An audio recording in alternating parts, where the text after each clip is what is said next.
Olá, bom dia para você. Sextou e o Record News Rural está no ar. Seja bem-vindo, bem-vinda.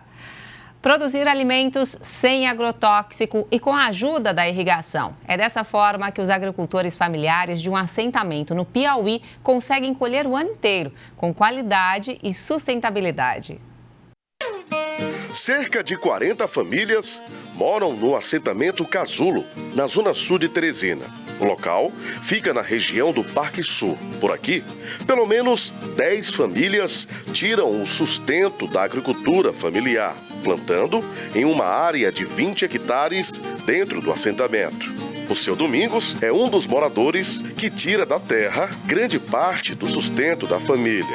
Ele vai nos mostrar como ele cultiva por aqui a macaxeira, um trabalho que seu Domingos faz a poucos metros de casa. Durante todo o ano, o seu Domingos tem a produção de macaxeira garantida. Isso porque ele conta principalmente com um sistema de irrigação para cultivar mesmo fora do período chuvoso, ou até mesmo quando o inverno não chega da forma esperada. Nós temos 10 hectares de chão aqui irrigado e tem outras 10 que não são irrigadas. Aí nessas 10 que nós produzimos isso direto, inverno e verão, graças a Deus. Hoje nós produzimos ela com 11 meses, 12 meses, é que ela tá boa de produzir e arrancar para levar para o mercado. Eu vou plantando em piquete, né? Ali aquelas que já vou desocupando e já vou plantando. Aí eu vou continuando, aí eu tenho uma macaxeira o ano inteiro, todo tempo. Uma macaxeira muito boa, você pode jogar ali todo dentro, ela não amarga e nem fica, se você cultivar ela direitinho na irrigação, todo tempo ela é boa de cozinhar.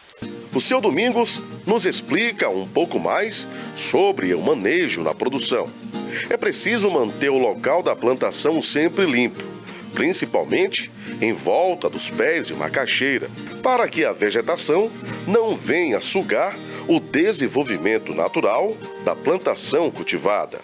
Estamos limpando ela sempre limpinha, porque se você quando produzir lá dentro do mato, ela não produz, ela não dá a raiz. Porque o capim tremenda na terra e ela não enxuga a planta, né? A macaxeira tem que ser todo tempo no limpo, porque se você não limpar ela não presta. Em outros momentos, seu Domingos até chegou a usar produtos para combater ou prevenir as pragas na plantação. Mas hoje, tudo acontece de forma bem natural. E a própria vegetação é usada como adubo. Quando nós começamos aqui, até em 2010, nós produzíamos um agrotóxico, mas aí a Prefeitura de Teresina, a Universidade Federal trabalhou com nós, aí nós deixamos, e foi muito bom para nós, que a gente sentia mal, tinha uma vez, com aquele produto tóxico, né, que a gente usava para plantar nas plantas. Hoje nós só cultivamos só da terra, nós produzimos, sempre usa o sol coberto, né, e ali aquele mato que nós cobre a terra, ali a gente já vai capinando e vai tramentando na terra, ali vai sendo adubo. Sabemos que a macaxeira é uma raiz, mas o interessante é que depois que a macaxeira é arrancada, a planta pode ser reutilizada para uma nova produção. É a maniva dela, né, que a gente produz ela. Você corta, produz ela na terra, dá a raiz no chão. Todo tempo que você planta a macaxeira, você tem a semente para você plantar, não precisa ir para outro lugar. Muita maniva que sobra, a vez nós damos para o pessoal plantar.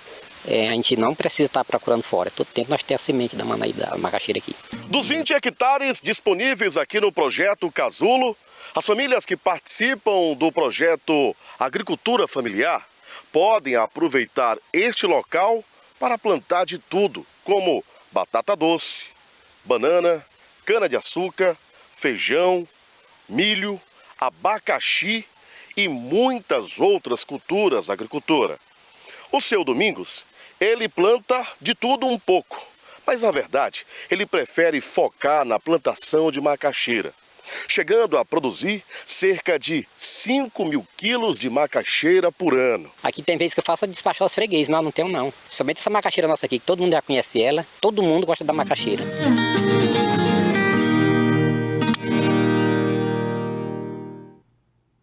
Que beleza, não?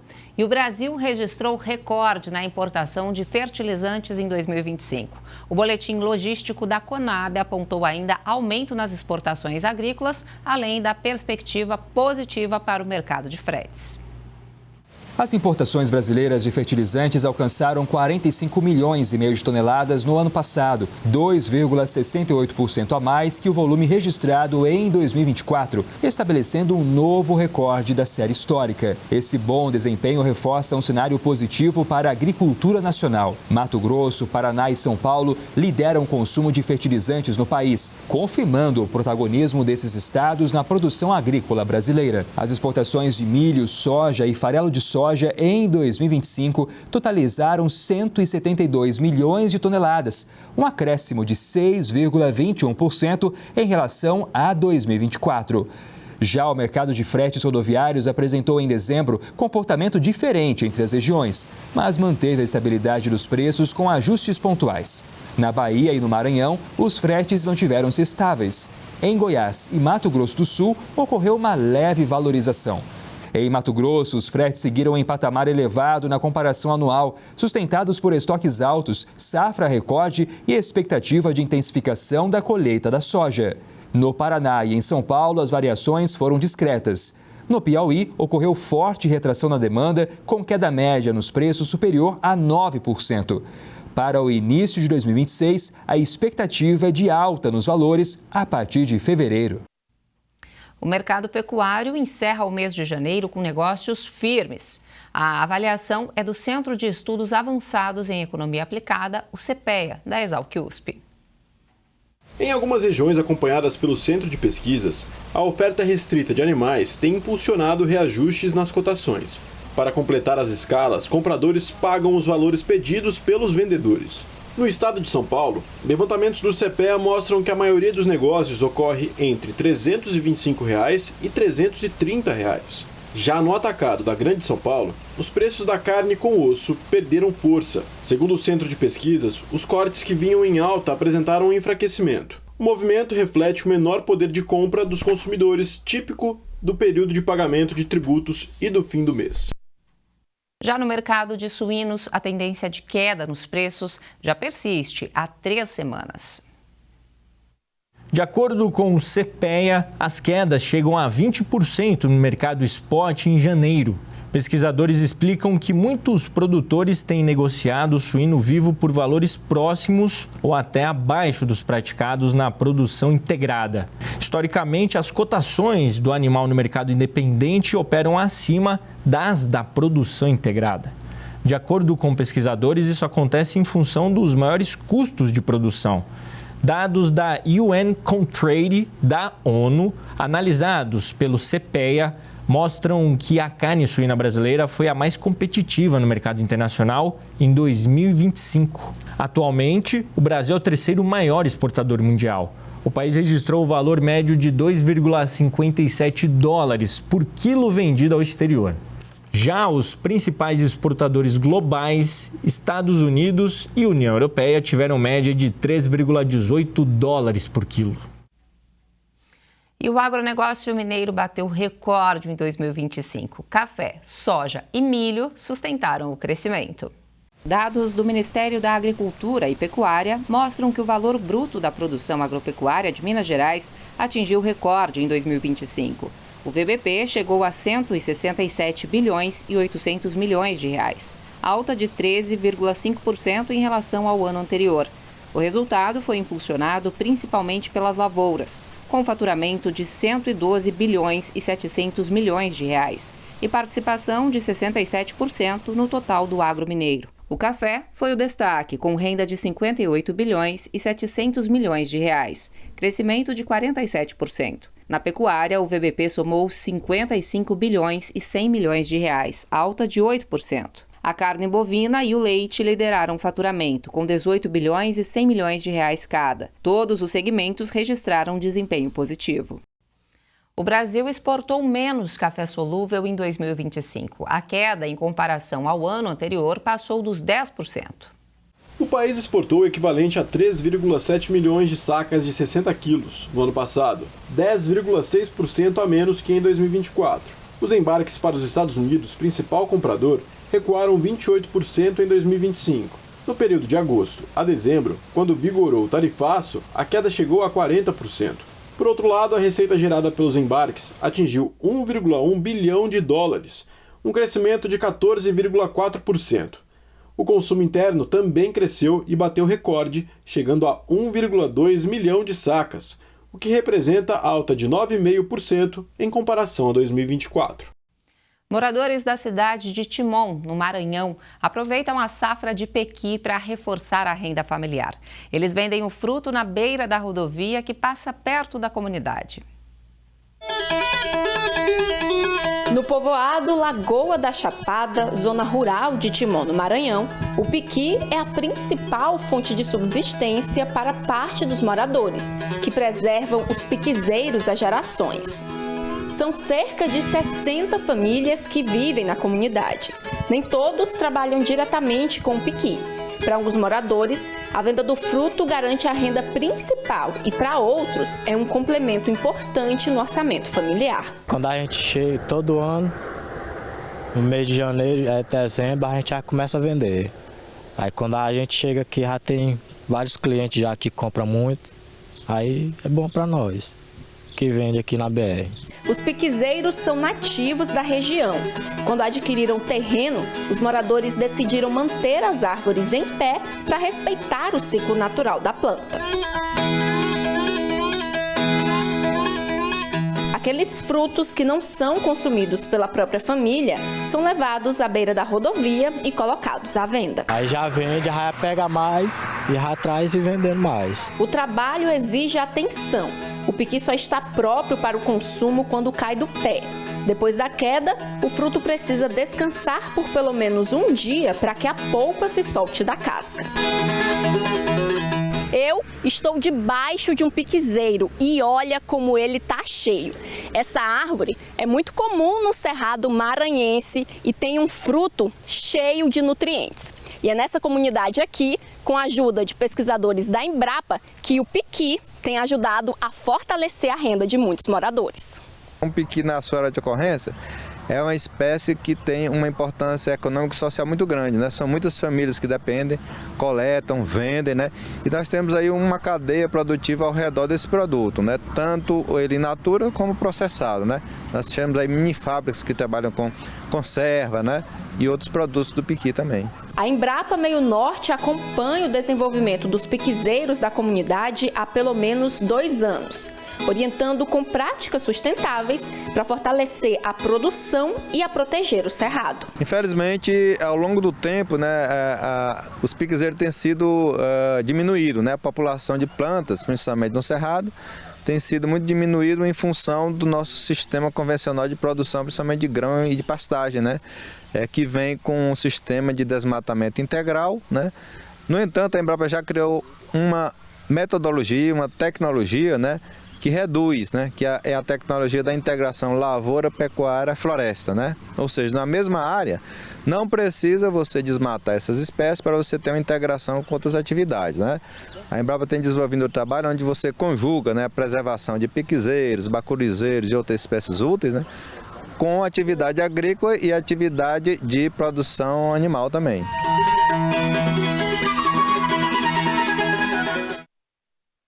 Vamos ver agora como fica a previsão do tempo para todo o Brasil.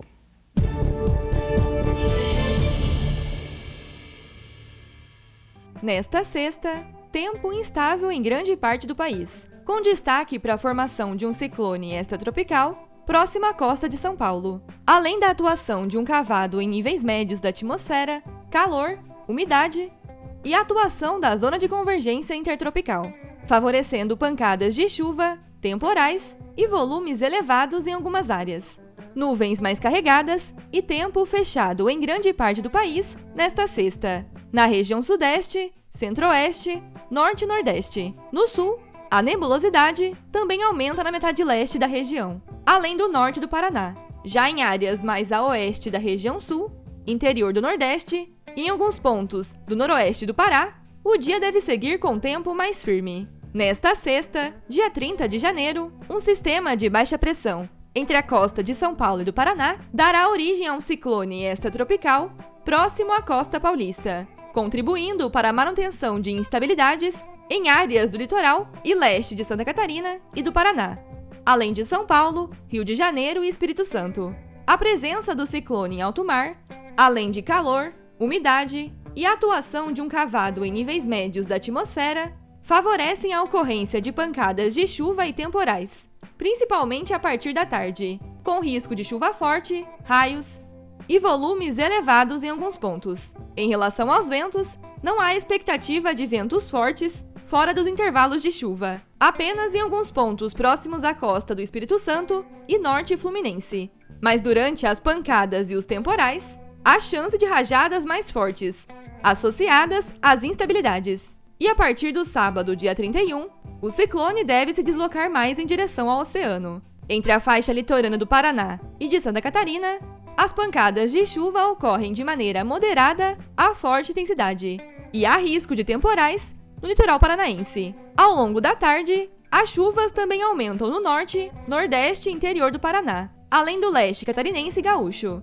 No sudeste, chove desde cedo de maneira moderada a forte em boa parte de São Paulo e de Minas. Com a formação do ciclone extratropical próximo à costa de São Paulo, as pancadas de chuva aumentam na faixa litorânea paulista e fluminense, além de áreas do sul e leste de São Paulo. Também chove de maneira mais forte em grande parte de Minas, no restante de São Paulo e do Rio, além do Espírito Santo, onde há risco de temporais e volumes elevados de chuva no norte, nordeste e interior paulista, além do Triângulo e Sul Mineiro. As pancadas de chuva também ocorrem desde cedo em algumas áreas de Mato Grosso do Sul, Goiás e em Mato Grosso, e ao longo da tarde, as instabilidades aumentam pela região. Há risco de temporais em grande parte de Goiás, além do leste de Mato Grosso do Sul. As instabilidades também seguem atuando no Piauí, Ceará e oeste da Bahia, desde manhã, com chuva moderada, que ganha força entre o fim da manhã e a tarde, e também chove na metade sul do Maranhão. Já no litoral norte baiano e sul de Sergipe, a chuva é moderada. E na região norte, também chove mais forte desde cedo no Amazonas, Pará, Roraima, Acre e Tocantins, com aumento de instabilidades ao longo do dia. E há risco de temporais em algumas áreas. E o tempo segue mais seco no extremo norte da Bahia, interior de Pernambuco e da Paraíba, além do oeste de Alagoas, com a umidade do ar podendo ficar abaixo dos 30%. E em relação às temperaturas para esta sexta, máximas de 25 graus em Belo Horizonte e em São Paulo, 28 em Brasília e em Goiânia, 31 em Porto Alegre e até 32 graus em Salvador e também no Rio. O produtor rural ganhou um aliado na hora de comercializar os produtos. A Emater criou a plataforma É do Campo, que ajuda a escoar a produção, além de valorizar o trabalho no campo e levar queijos, cafés especiais, cachaças e outros sabores de Minas Gerais para todo o país. Tudo começa no campo. Manejo cuidadoso que segue os protocolos de bem-estar animal. A pastagem é farta. As vacas se alimentam do capim Tifton, rico em proteínas e um dos mais utilizados no Brasil, principalmente na produção de leite.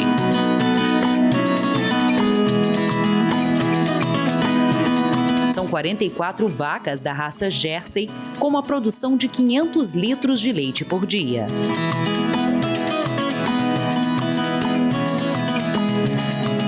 A Jersey é uma raça europeia que produz um leite com alto teor de gordura, garantindo o queijo com mais cremosidade e sabor.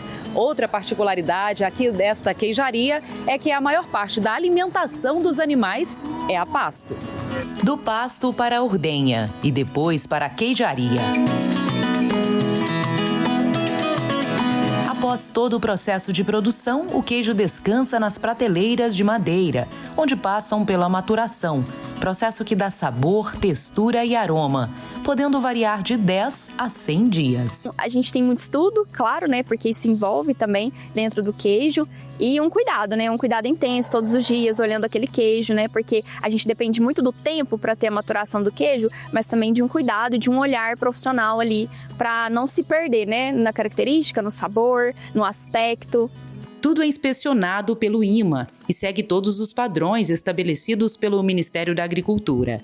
Assim, o produtor ganha mais mercado para ser vendido no atacado e varejo. Brasília, São Paulo e Fortaleza são compradores fiéis.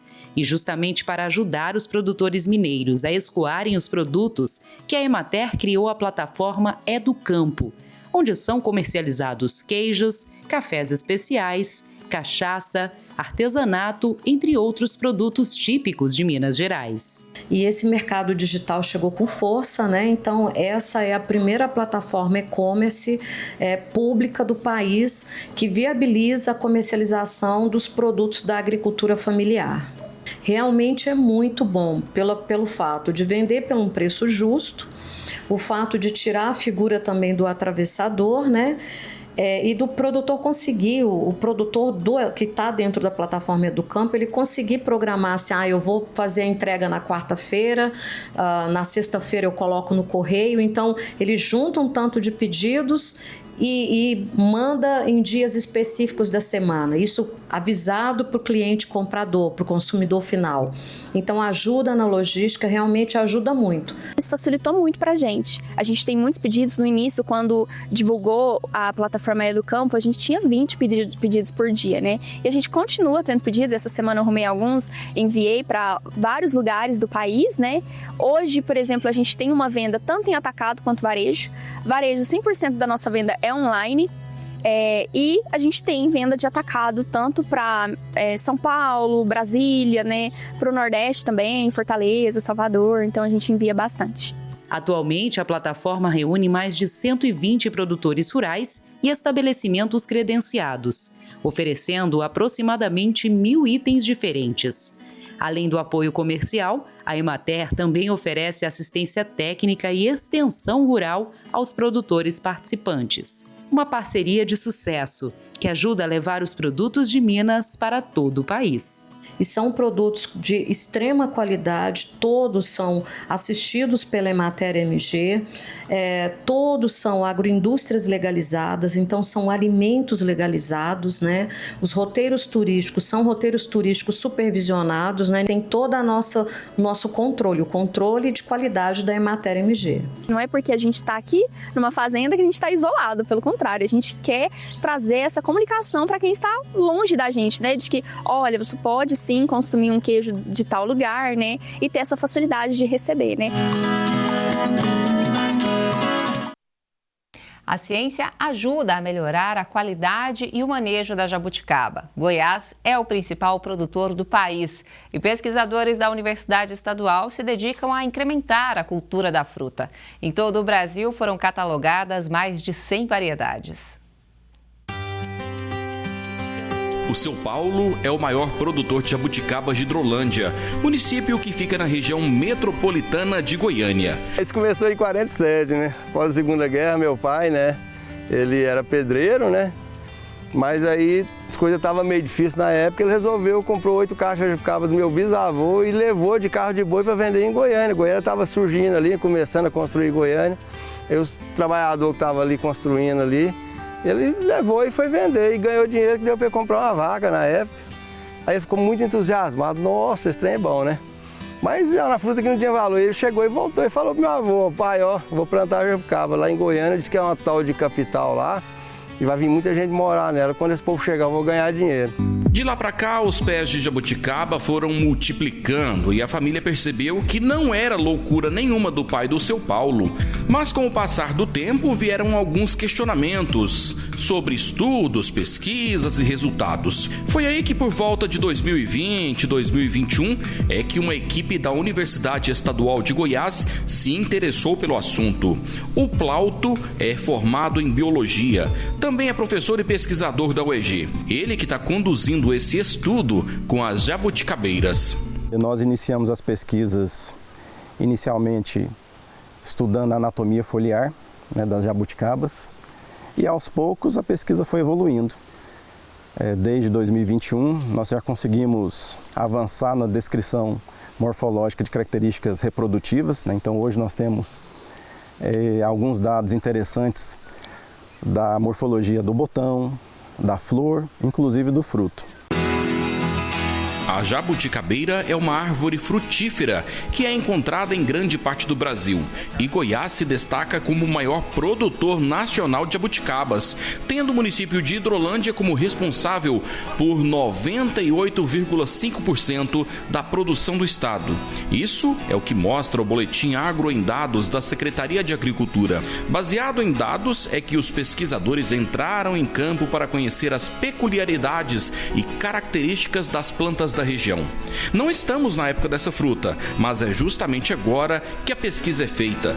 Neste pomar foram catalogados 11 pés. Eles são acompanhados de perto pela equipe da universidade. Dados morfológicos, reprodutivos e dados genéticos nos ajudam a entender, né, um pouco mais sobre a evolução dessas plantas.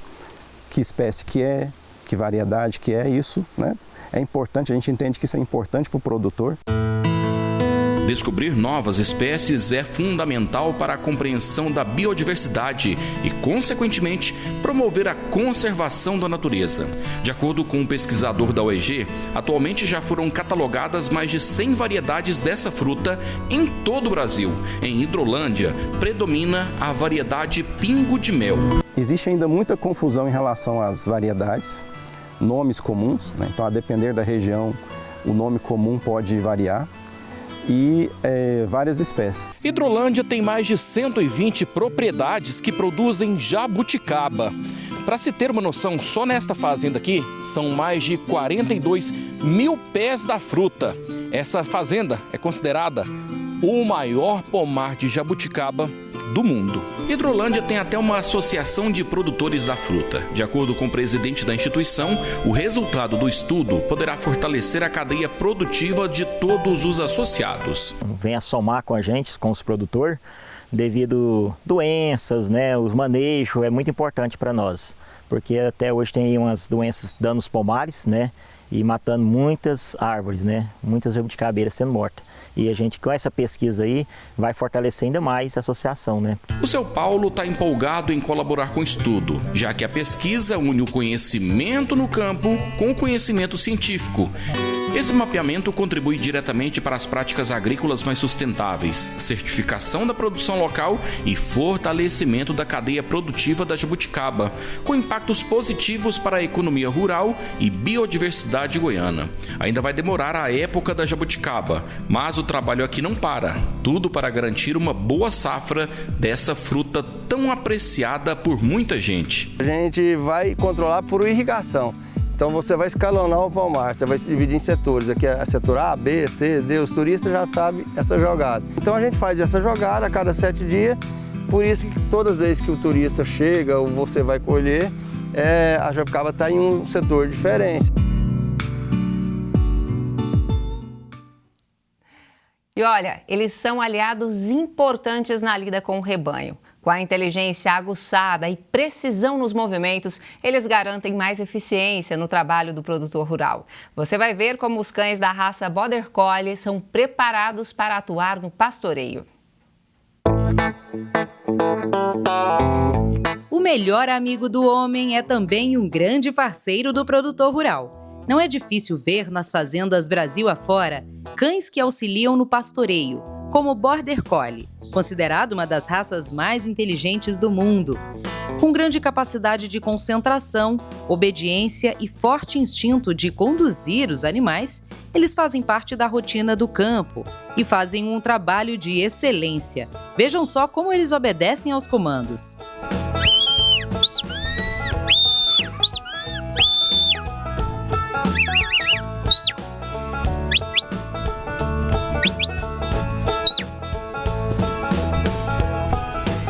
Come by, lie down.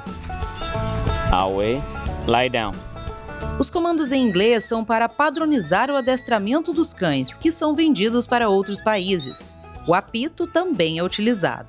Cada comando verbal tem um tom correspondente num apito, que é um apito específico de pastoreio, que é esse daqui. Então, cada tom vai designar um movimento que esse cão tem que realizar. A principal função do Border Collie é reunir o rebanho e conduzir no destino que o pecuarista, né, o condutor, quer mover esse rebanho. Então, trabalha tanto com rebanho de ovinos, né, com ovelhas, quanto bovinos. Para treinar os cachorros são usadas ovelhas, vacas e bois. Desde pequenos, eles já são incentivados a fazer o pastoreio.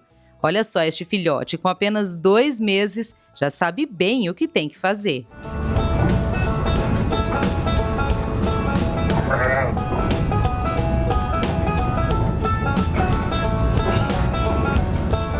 O amor pelos cachorros virou um negócio e hoje o Adonis se dedica totalmente à criação do Border Collie. Ao todo, são 50 cães aqui na fazenda, entre filhotes que custam a partir de R$5 mil e os cães maiores já adestrados que podem chegar a R$200 mil. Assim como acontece com os cavalos de raça e gado de elite, existe também um processo de melhoramento genético da raça. Para executar esse tipo de trabalho não basta ser Border Collie, tem que ser Border Collie com genética de trabalho. Um cão de linhagem, de conformação que a gente tem não vai entregar o que a gente busca, que é o trabalho, que é o instinto dele, né, que é pastorear. Então a gente tem uma grande seleção em cima disso daí. Natural da fronteira entre a Escócia e a Inglaterra, o Border Collie foi desenvolvido especialmente para o trabalho no campo. Com reflexos impressionantes, eles aprendem a direcionar o gado, corrigir o movimento do rebanho com precisão, mesmo em grandes áreas. A habilidade de alguns os levam para outros países em competições internacionais.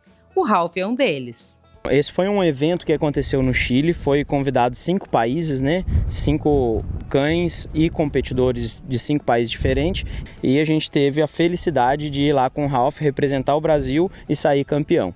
Para a doma e adestramento, o criador conta com a ajuda de profissionais como o Bruno, outro apaixonado pela raça. E o que precisa para ser um bom adestrador? Gostar. Tem que gostar de animais e bastante persistência. O que manda é a sua energia, né? Sua energia sempre tem que estar padrão, onde no exato momento de correção você dá uma subida de energia, mas quando o cão entende, você abaixa para ele realmente entender, porque o que faz ele entender depois é você estar calmo. Um trabalho minucioso, feito de confiança mútua, que revela a harmonia entre homem, animais e a natureza.